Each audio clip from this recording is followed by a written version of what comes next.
All right, guys, one of the most frustrating things for a customer when they take their car in for service is waiting a long time. Now, I'm going to be talking about why this happens, why sometimes you take in your car for service and there's a long wait. And there's so many different things that I can talk about, but I want to make sure I just clear some things up for you. And there's things that you are not going to like, but this is the truth. And if you understand how a lot of this works, then that's going to help you out so you don't get frustrated, and that way your car gets done the right way. So number one, let me explain a little bit about how appointments work at a dealership or a car shop. Most appointments are for you to drop off your vehicle. You are gonna drop off your vehicle at a certain time, and that's for you to talk to a service advisor and explain what your repair or the issue is with your vehicle or whatever service you might need. So let's say you set up an appointment at 10 a.m. to do an oil change, which for most people, they think oil changes are really quick. And typically they are. But what happens is, again, your car is not getting serviced at 10 a.m. exactly. You're dropping off at 10 a.m. to speak with your service advisor. So you go in at 10 a.m. and you tell your service advisor, I want to get my oil change done on my vehicle. Now, the service advisor writes up the ticket or the repair order, and he turns it in either to dispatch or to the technician. Now, keep in mind, there's other appointments before you. Sometimes there's even cars from the day before that need to get done that morning. So what happens is your car gets put in a queue to basically get done next. So for example, if there's appointments from 8 o'clock, 8:30, 9, 9:30, 10 o'clock, well, they're working on the cars before you. Even again, if you're one of the first ones in at 8 o'clock, you have an 8 o'clock appointment, there could be cars from the day before that they're working on and they're finishing up. And this happens all the time. Dealerships and service shops, they get as many cars as possible because they're a business. They're there to make money. They're there to fix as many cars as possible, and that's how they make money. Just like any other place, a restaurant does the same thing. They take reservations, sometimes they have walk-ins, and they try to fill up the place to get as much business as possible. Same thing with dentists and doctor's appointments. They fill in all the appointments as possible. If people come in as a walk-in, they get to wait longer. But basically, same thing if you go to the doctor. You have a 10 o'clock appointment, but if the patient before you has a bigger issue and it's taking longer with the doctor, then that pushes your appointment out a little bit. Sometimes that's why you wait in the waiting room for 20, 30 minutes or longer to be seen from your doctor, even though you had a 10 o'clock appointment. And this happens all the time, guys. This should not surprise anybody. And one of the biggest things for me is if you need to be in a hurry, then that's the last thing you should do, and that's the worst thing for you, because again, you're gonna make them rush on your vehicle, and mistakes will happen when people rush, and there's no way around that. Okay, so the best thing for you is to try to set up an appointment where you can leave the car and not be a waiter. If you have to be a waiter, then you need to be patient, because there's so many things that can happen behind the scenes. Now, again, I'm just talking about the first thing, which is how appointments work. People think that if you're there for an appointment at 10 a.m., your car is going to be looked at 10 a.m. exactly. Most of the time, that does not happen unless you're going to a really slow business, dealership or repair shop where they don't have any work, and when you come in, they get to see your car in right away. But most of the time, they're working on other cars, and then your car gets looked at as soon as they are able to look at it next. Okay. Now, one of the other items that can happen that makes your wait time longer than it maybe should is not every car is the same.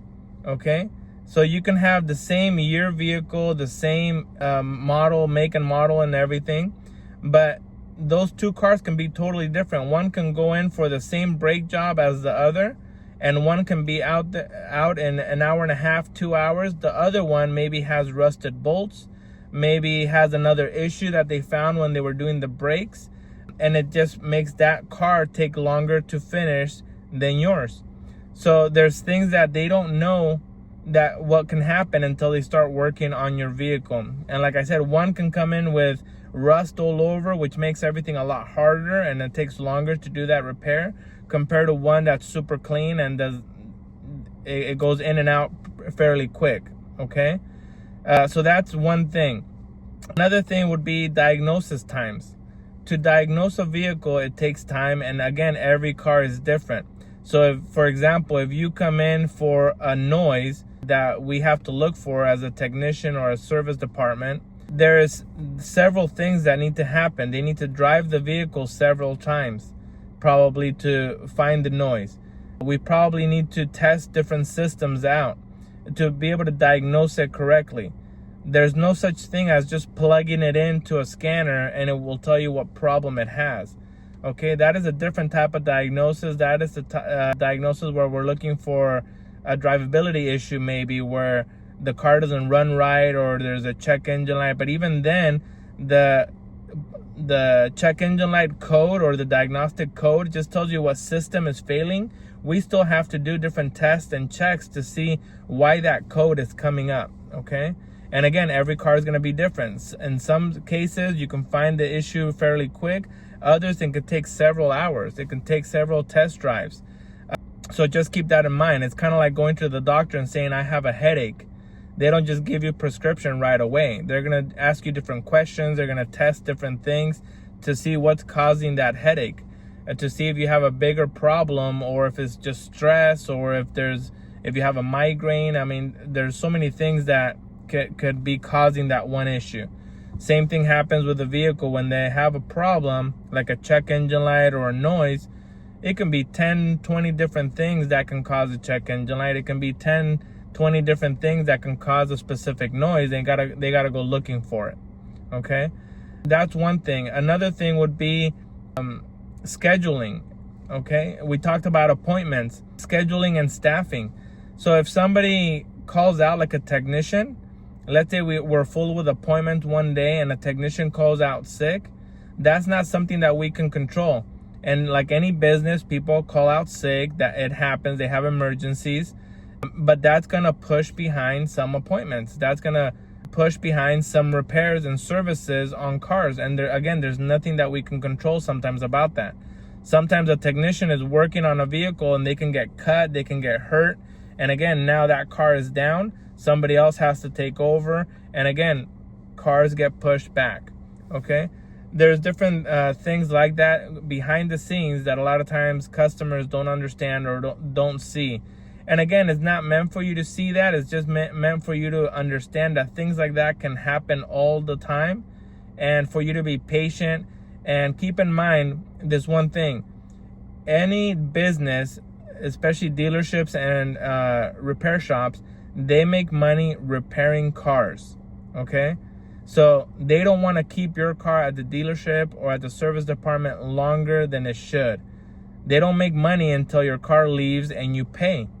So there's no reason for a dealership or a service department to keep your car longer than it should, because then they don't get paid. The sooner we can get a car out and bring another one in, the better. Okay, so you guys got to understand that this is not being done on purpose. Dealerships and service departments are not leaving your cars untouched on purpose. If it takes longer, there's probably a reason behind it. Okay, another one can be parts. Sometimes if your car came in for an oil change and now we see you need a sensor, brakes, or something else, maybe the part has to be ordered. Now they have to do that second repair on your vehicle that you weren't planning on. That's going to take longer. And again, that's going to push other cars back also.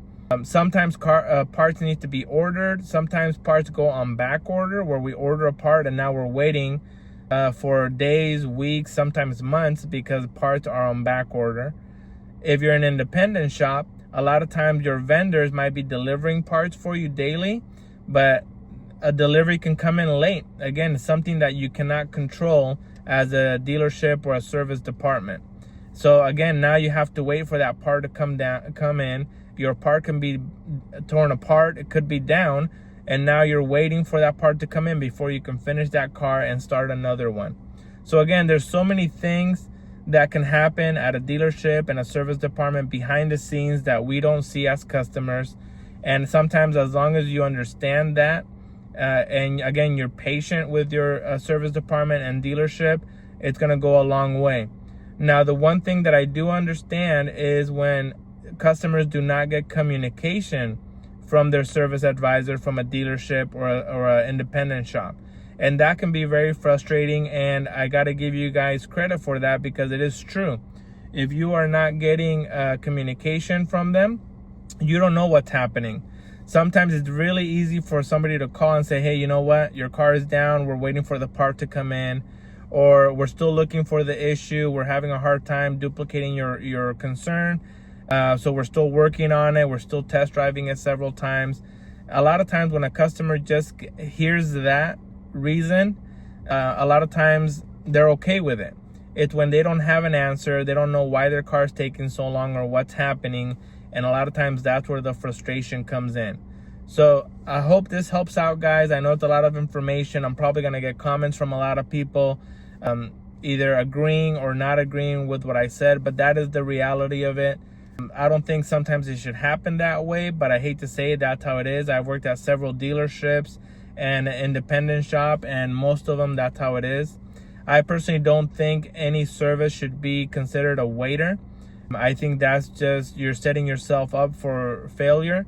You're setting up your dealership or your service department for failure, for mistakes to happen if they rush something or make it really quick.